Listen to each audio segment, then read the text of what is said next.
Bismillahirrahmanirrahim. Dear students, Assalamu alaikum. The topic of this lecture, as you can see in this slide, is the Holy Quran and introduction. And before I start and before I come to the points that we are going to discuss in this lecture, I want to draw your attention that during this lecture you will find some statistics or some numbers. Of course, not all, but some of the numbers they are quoted here on the authority of some scholars, not all, meaning by that the Muslim scholars throughout the history, and I'm not talking about the modern scholars, I'm talking about the authentic scholars who lived during the first 3 centuries of Hijrah. They have different opinions about these numbers, like number of ayat in Quran, or number of words that are used, or number of letters that are used in Quran, and so on and so forth. So this fact should be kept in mind while we come across with these information. In this lecture, we are going to discuss 7 things. The word Quran, a kind of etymological quick analysis of the word Quran, and then we take some basic information about the holy book, our book Quran, and then Quranic Surah and Quranic Ayah, some linguistic characteristics of Quran. Some linguistic characteristics of Quran, this is very much relevant to our subsequent topics. Because in this course we are going to discuss the English translations of the Quranic text. Then numerical symmetry in the form of a chart, and then the questions of repetition raised by some Orientalists in the Holy Quran. So let's start. When we see the word Quran, we see that the word has been derived from the basic 3 letters Qaf, Ra and Hamza, and the words that have been derived from this has occurred in Quran approximately 88 times in 4 different forms, 16 times as the form Qara'a, which means the past tense Qara'a with its different shapes, and also the present form Yaqra'u with its different shapes. Once as the form Nuqri'u, which is not trilateral, one word has been added to it, so it is a different form. Once as the noun Quru, and this word has very quite different meaning in the Quran, and it has occurred 1 time only. As for the word itself, Quran, it has occurred 70 times approximately. As I said earlier in the beginning of my lecture, take these numbers in a kind of flexibility.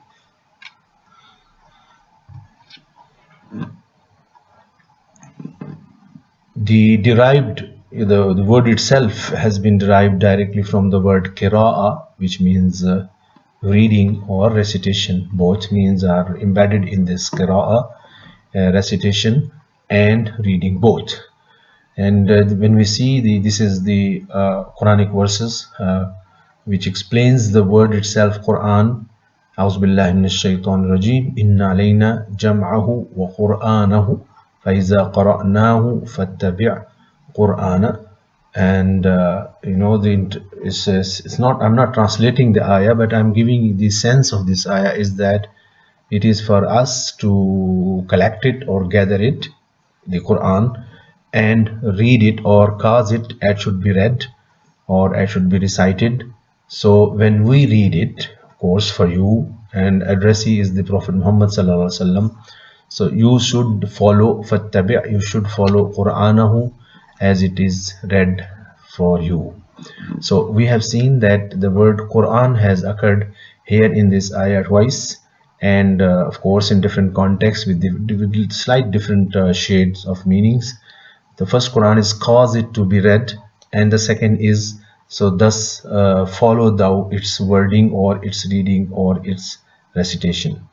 So with this quick etymological or semantic analysis of the word, we can move forward and we see some basic information about Holy Quran. In Quran there are other words that have been used for the Holy Book, like Al-Furqan, the one that distincts between right or wrong, and Al-Zikr, which is the reminder, and Al-Kitab, which means the book. The first revelation of the Quran was at the night of the destiny, which is known as Laylatul Qadr, one of the last 10 nights of Ramadan. And this night has been described as Layla Mubarakah, a blessed night. 13 years, this revelation of Quran on the Prophet Muhammad ﷺ started 13 years before his emigration to Medina, and it was 610 AD, Christian era. The revelation of the Quran on Prophet Muhammad continued for 20 to 25 years approximately, and at that time when the revelation started, the age of Prophet Muhammad was 40 years again approximately, and it was revealed in different stages and in different parts. Means sometimes one ayah was revealed, sometimes one small surah completely revealed, sometimes a combination of ayat or verses was revealed to Prophet Muhammad ﷺ. So there are 114 surahs or chapters in Quran, and the Quran starts, the first word of the Quran starts with the praising the Lord, which is Alhamdulillahi Rabbil Alameen, means all praises be to the Lord, who is the nourisher of all universes, Rabbil Alameen. And it concludes with the seeking refuge in him, the last surah, which is An-Nas, which starts with Qul A'udhu, which means say I seek refuge bi Rabbin Nas, in the Lord in the shelter of the Lord of the people. So there are two very important concepts that we should keep in our mind. The first, the Quran starts with the praise, which is all praises be to the Creator, and the last concept is the refuge in his shelter, because there is no shelter left after him or his. There are two types of surahs in Quran. One is Makkan surah, the surahs which were revealed predominantly during Prophet's stay in Makkah Mukarramah, and the other is the Medinan surah or the Madani surahs, which were predominantly revealed during Prophet's stay at the city of Medina. So the number of Makkan surah is 86, and the number of Madani surahs is number 28. The surahs or even the ayat are not chronologically arranged. Means the mushaf or the Quran that we have right now, the surahs were revealed on different occasions, but they were organized or they were arranged. I will talk about the arrangement of these surahs and ayah after some time, but they are not chronologically arranged. So the arrangement is different, but the arrangement was different. The order of the revelation was different. The longest surah is surah number 2, which is Surah Al-Baqarah, and it has 286 verses. The shortest surah is surah number 108, Surah Al-Kawthar, and it has very small 3 short verses. The first revealed surah is number 96, which is Surah Al-Alaq, which starts with Iqra bismi rabbika allazi khalaq khalaqal insana min alaq. The last revealed surah is according to one dominant opinion, is surah number 103, which is Surah Al-Asr. I'm not referring to the differences among the scholars as for the first or the last and so on and so forth. I'm just giving the most dominant opinion that is prevalent among the writings of the scholars. The longest ayah is ayah number 282 of Surah Al-Baqarah, so Surah number 2, which starts with this: Ya ayyuhalladhina amanu iza tadayantum bidainin ila ajalin musamman faktubuh. So it's a very long ayah, and you can check this with the Mus'haf, with the Quran, and you will find that this is really very long ayah.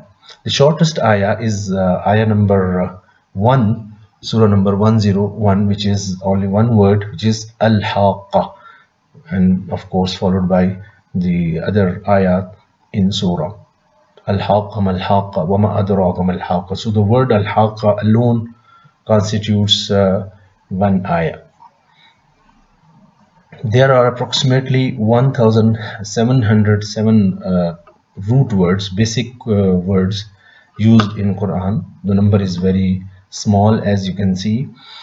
Number of words are, according to one opinion or one counting, I must say, is 1,57,935, and number of ayah in Quran are between, now we are keeping the differences among the scholars, between 6,214 to 6,616. The number of letters used in Quran is approximately 6,68,684. Again, this approximation, number one is this is approximate number. Number two, there are other opinions as well in the literature. With this, we can talk a little about the Quranic Surah. The word Surah, which can be translated into English as chapter, is the singular of form of Suwar. Suwar is the plural and the singular is Surah. The word has been derived from the root Sin Waw Ra, which basically means a wall, a fence, or a city wall, which of course surrounds and or defends the city or the place or the inhabitants. So we can say that each ayah is like a brick in the city wall, and that means the whole wall is well built systematically, and there is a kind of engineering, but this engineering is not related to the matter, this is related to the words. Hence, it means the fortification and protection, means surah itself, one chapter itself is a fortification and protection for the Prophet and for the whole book. So the emphasis, why we are putting this emphasis here or the meaning here, because actually we are very much concerned with the linguistic and stylistic features of the Quran for the sake of Quran translating into English. So the textual composition, the stylistic composition, is similar to this kind of the material construction of wall. Quranic Ayah, the word ayah has been used in Quran for different meanings, and before we see these 5 meanings, we should also know that the concept of ayah itself is there is a one verse which is translated into English as verse. So there are more than one verse in one ayah. This meaning is of course very much dominant in our minds, but with that the word has been used in 5 other meanings as well. The one is miracles, that waqalu lawla ya'tina bi ayatin, so they actually challenged why the Prophet brings a miracle from his Lord. So the word ayah has been used here as a miracle, mu'jiza. The second meaning that we find in Quran is the sign, وَقَالَ لَهُمْ نَبِيُّهُمْ إِنَّ آيَةَ مُلْكِهِ. So their Prophet informed them that the sign of his authority, inna ayata mulkihi, indeed the sign of his authority is that so on and so forth, the remaining part. So the word ayah here has been used for the meaning of sign. The third meaning is the ethical message or some lesson that one can learn from something. So after mentioning certain incidents or certain parables, Quran says, "Inna fi zalika la ayatin liqawmin yasma'un." So definitely, indeed, that is in their clear lesson or clear message for those who listen. Liqawmin, for the people who listen, yasma'un. Something very strange or amazing. فَوَجَعَلْنَا إِبْنَ مَرْيَمَ وَأُمَّهُ آيَةً. So we made the son of Maryam and his mother, of course, they are talking about the Christ, the Jesus Christ, and of course his mother Maryam alayhi salam. Amazing, something amazing, something very, very unusual. The word ayah has also been used as proof. وَاتْلُ عَلَيْهِمْ نَبَأَ نُوحٍ إِذْ قَالَ لِقَوْمِهِ يَا قَوْمِ إِنْ كَانَ كَبُرَ عَلَيْكُمْ مَقَامِي وَتَذْكِيرِي. It has been very much burdensome and difficult for you that I am, standing in front of you and I am reminding you of ayah, the proof of Allah's existence and His authority and His power. So then, فَعَلَى اللَّهِ تَوَكَّلْتُ.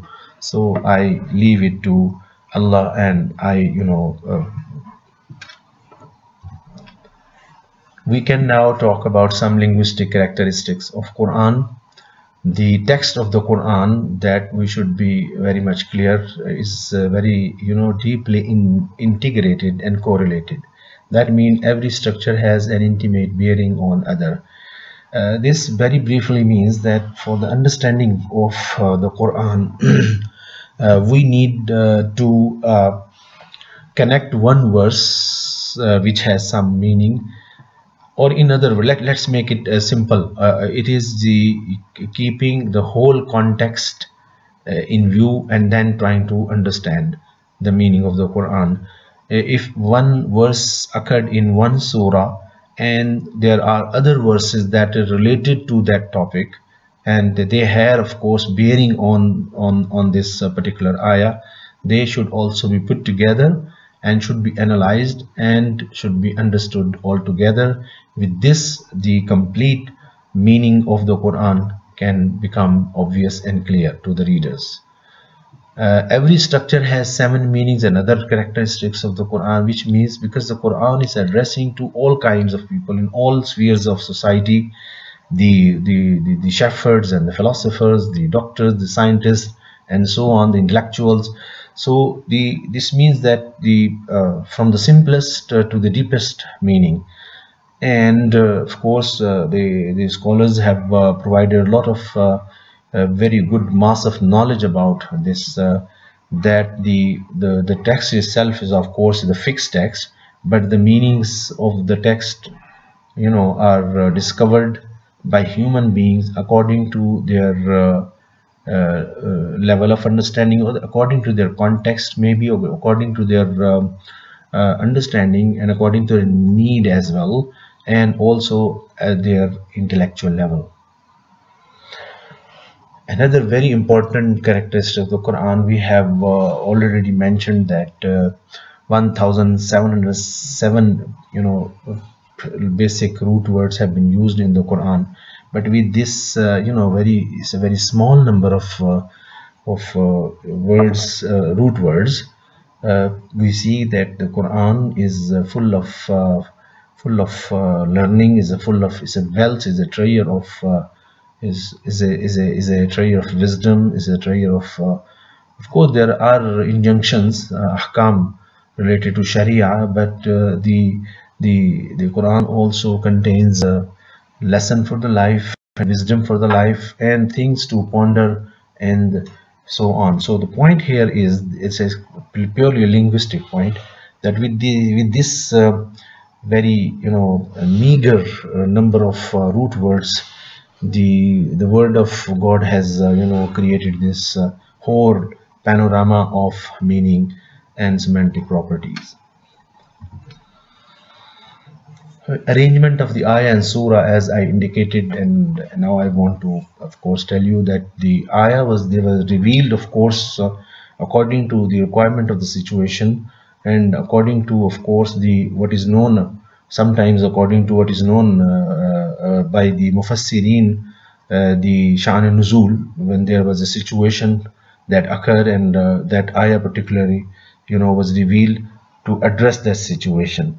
But the arrangement of these ayahs and surah is ordained, or it's not human. The most of the scholars, of course, majority of the scholars, they tell us that it is what is known in Arabic is tawqifi, means it is also revealed as the text of the Quran was revealed from Allah subhanahu wa ta'ala through Jibreel to Prophet Muhammad sallallahu alaihi wasallam. So although at the time of the revelation it was revealed according to the need of the time, but then it was also instructed, the instructions were also given to the Prophet, and through Prophet, of course, the Prophet himself instructed the writers of the revelation wahi to put this ayah after that particular ayah in a surah, in a particular surah, or before that ayah in a particular surah. So it is an ordained tawqifi. It is not human. The cohesion and coherence are two very important linguistic features of Quran. What is cohesion and what is coherence?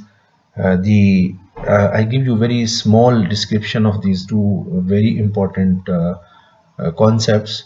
Cohesion, it means the words of a language are used in a way that every word, every lexical item fits in that construction perfectly. So if we remove a single lexical item from that sentence or a construction or a structure, the whole, of course, of the structure, of course, falls down. This means cohesion. And coherence is very much, of course, associated with cohesion in the sense that the meanings that are developed through this construction, through this arrangement of the words, the lexical items or sentences, meanings are very effectively, meanings are completely communicated to the audience, or to the readers, or to the addressee. And these are two very important conditions for a good text. So this is also a very basic characteristic, one of the basic characteristics of Quran, cohesion and coherence. We can take one quick example here, which is this one from Surah Al-Baqarah, and we have 3 verses here from 185 to 187. We quickly can get, and I can tell you that the first verse, which is Shahr Ramadan allazi unzila fihi al-Quran, is talking about the month of Ramadan, and also the Quran was revealed, sent down in this month. And of course, the Hudan Linnas, the Quran itself is a guide for the people, and of course the evidence from the guidance, and of course the one which distincts between the right and wrong, wal Furqan. And then faman shahida minkum ash-shahra falyasumhu, and then this Sharia injunction is followed. So whoever finds the month of Ramadan should fast. And immediately after that, which is ayah number 186, immediately after this ayah, we find a slight different topic, which is وَإِذَا سَأْلَكَ عِبَادِي عَنِّي فَإِنِّي قَرِيبٌ أُجِيبُ دَعْوَةَ الدَّاعِ إِذَا دَعَانِ. So whenever my slaves ask you about me, فَإِنِّي قَرِيبٌ, so I am very near to them, no doubt I am near to them. So whenever they ask me, they will find me. So the point here is that the previous topic is about the month of Ramadan, and how the Quran was sent down in the month of Ramadan, and of course the role of Quran, and how some characteristics of the Quran for the people, and of course what is of course obligatory on the Muslims to do in the month of Ramadan. One of them is of course fasting. And immediately after that, we find that the topic has been kind of shifted to the prayers or supplication. And then after 186 we find 187, verse number 187 in Surah Al-Baqarah. We find that the previous topic, which is about the month of Ramadan, what is allowed and what is not allowed, has been resumed. For example, أُحِلَّ لَكُمْ لَيْلَةَ الصِّيَامِ الرَّفَثُ إِلَى نِسَائِكُمْ. So it has been permitted, you have been permitted to, of course, approach your wives during the nights of month of Ramadan, fasting month of Ramadan. So this, is this directly related to 185, where it is occurring in 187. So what occurs in between, which is 186, is about the supplication, and it is sandwiched between, as I said earlier, 185 and 186. Why? Now the question arises why, and we say that it is very much coherent, and there is a cohesion in that. Cohesion, of course, we are not discussing here apparently, but we are talking about the coherence. That is the most suitable way of communicating the meaning, the importance, the significance of the supplication, dua or prayer during the month of Ramadan. We know that the month of Ramadan is a blessed month for Muslims, and there are a lot of good news from the Creator to the Muslims and during that month, and there are, the reward also enhanced during the month of Ramadan. I mean, a lot of things that we already know. So if we keep this in our keep all these information, this context, importance of month of Ramadan, and then with the light of this, in the light of all these good news that are offered during the month of Ramadan, we come and read this وَإِذَا سَأَلَكَ عِبَادِي, and we read that this is about the dua, which is about supplication, which is about the prayers and asking Allah subhanahu wa ta'ala for the bounties, for his, of course, help and assistance in one's life, and so on and so forth. So we can find that it is very much, this is the most suitable perhaps place where this ayah or this meaning should have been communicated. So this is very quick small example of the coherence in Quran, because we need to understand the whole context. If we do not understand the whole context, of course, we find it very difficult. One finds it very difficult to understand this cohesion and coherence. Okay, now I have, I think, 2 slides that presents the some examples of numerical symmetry in Quran. So the word ad-dunya wal akhirah has occurred 115 times each, and the word al-malaika and ash-shayateen has occurred 88 times each in Quran, and the word al-maut wal hayat both has occurred 145 times. And also the concept or the words as-sayf wal har. As-sayf means as-samar, and al-har means heat, and the opposites of this, as-sayf wal-har, are the shita is the winter and al-bard is cold. They have occurred 5 times each.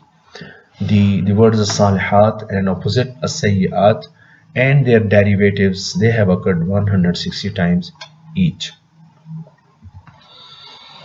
Some other examples of numerical symmetry in Quran: the words an-nas, people, and ar-rusul, the prophets or messengers, have occurred 241 times each. Al-kufr wal-iman, the opposite, both are opposite, have occurred 17 times each in Quran. The word ash-shahr has occurred 12 times, and we know there are, of course, 12 months in a year. The word Yawm is occurred 365 times, and we know that in a year usually there are 365 days. The word Al-Ayyam, which means days, has occurred 30 times, and we know that there are about, most of the month are of 30 days. So this numerical symmetry is not related to, of course, the linguistic features, but this is very important feature. There are other, you can say the characteristics that are related to science, that are related to history, that are related to that are also related to the way the parables have been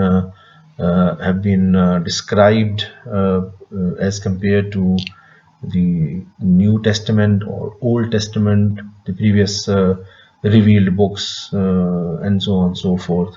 But here we, as our objective is to study the English translations or examples of English translations, so we should focus only on the linguistic and stylistic, some of the linguistic and stylistic characteristics of the Holy Book.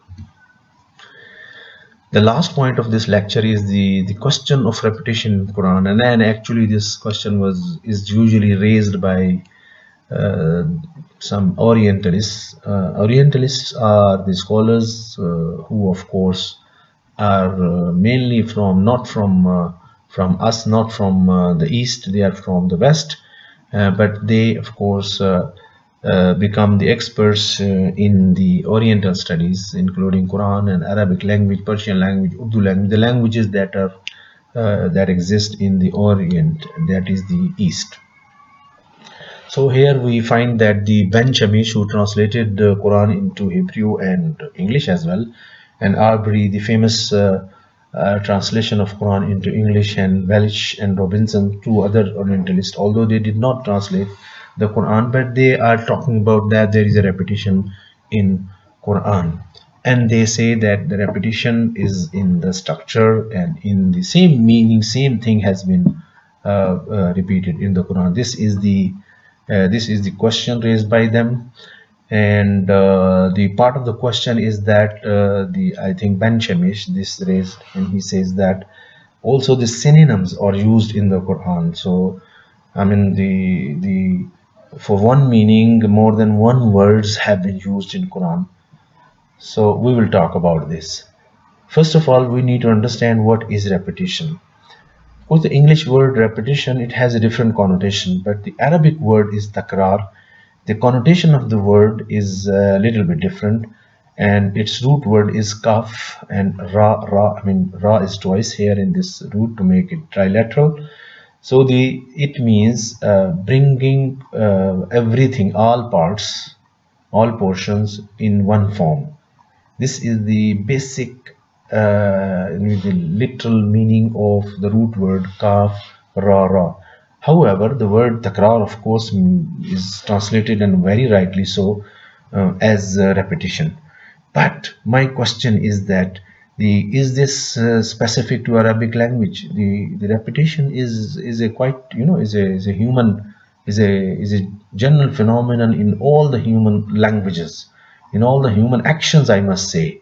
So here we are talking about only the languages. So repetition is all languages with different purposes. So the language, actually, the human language uses the repetition for different purposes. We are not talking right now about the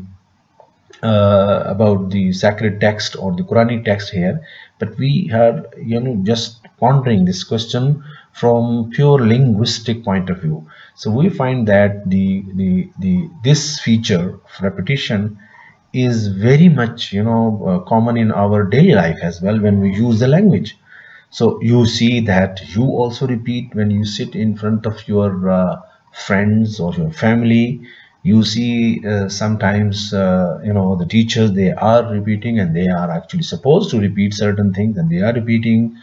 And also you see wherever you see the usage or use of the language, you see that the people are repeating the things one way or the other, in media, in print media, in electronic media, in scholarly words, in religious words, in everywhere, wherever the human language is used, the repetition is essential part of that activity.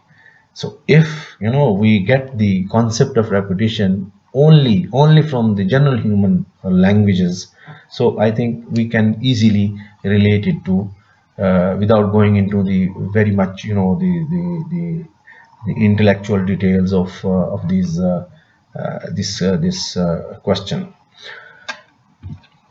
So there are purposes of repetition in the Quran, because and the scholars, the old scholars, the ancient scholars, and when I say the ancient scholars, I mean the scholars who lived during the three first centuries of Hijrah, because they have been the examples, or they have been the model which were followed by the subsequent scholars who of course came after that. So they have provided a lot of good purposes why the Quran is repeating things. So the stories have been, especially the stories of prophets have been repeated in Quran. Especially the stories of Moses is perhaps the most top story which has been repeated in the Quran, and other stories of the Prophet. So the purpose, of course, there have been a lot of purposes. The purpose that have been, of course, that have been explained by the scholars is tazkir. And why? What is tazkir? Tazkir is that reminding, not only the reminder, reminding what the Creator did with the nation of those the prophets, when the nations, when the people rejected the Prophet, or when the people did not follow the Prophet before that. So be aware of, it's a kind of warning, tazkir. So the stories have been repeated dominantly for this purpose, tazkir, although there are other purposes associated with the repetition of the stories or parables in Quran. Stress is another purpose. I mean, putting emphasis on certain thing is another purpose for which, of course, we find that some parables and some stories have been repeated in Quran. There is another reason for that. Every culture has some cultural specific characteristics, and I have discussed that the human languages, they are prone towards the repetition, but the nature of the Arabic language itself, even before the Islam, and its culture is like that. So Arabic culture is very much, is prone, language culture is prone toward this phenomenon which is repetition. So the Quran was revealed, the first audience of the Quran was Arabs, so they were the addressee. So that's why the Quran is using this technique to inculcate its meanings in their minds and to make things clear for them, because they are habitual of this, because they understand that this will help them. There's one of very famous, some people say it is hadith, but some people say that no, it is a kind of the religious wisdom which coined this sentence. They say kallimun nasa ala qadri uqulihim. I mean, talk to the people up to the level of their intellect, to their intellect level. So if the first addressee they were Arab, the pagans, so they had this of course a linguistic habit before that, so they of course needed this too much. But anyways, this is not the only reason. Of course, as I said, there have been other purposes for this repetition. As for the usage of synonymous words for, in this case, for the attributes of Allah in Quran, as Ben Chamis has raised this question, that the word Ar-Rahim and Ar-Rauf are synonym, and they have been used in Quran for as attributes of God. Actually, the problem with the Ben Chamis and this Orientalist, that he is coming from the Hebrew background. As I told you, he translated the Quran into Hebrew and English as well. So he's what is known as in linguistic is he is influenced by the linguistic interference. So whenever he sees, and as you know, that the Arabic and Hebrew belongs to one family, which is Semitic family, or the Semitic languages. So they have similarities, or there have been similarities in the old Hebrew and the Arabic language.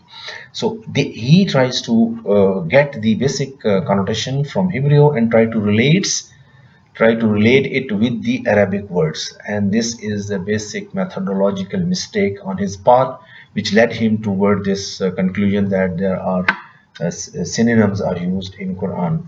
So that's why he has translated the word Ar-Rahim, because he's influenced by the the Hebrew connotation of this, the root word of Rahim, as beloved. Although we know that Ra, Ha, Mim in Quran is the basic connotation, the basic meaning is the womb of mother. So if this is the womb of mother, how can you say that it's a beloved?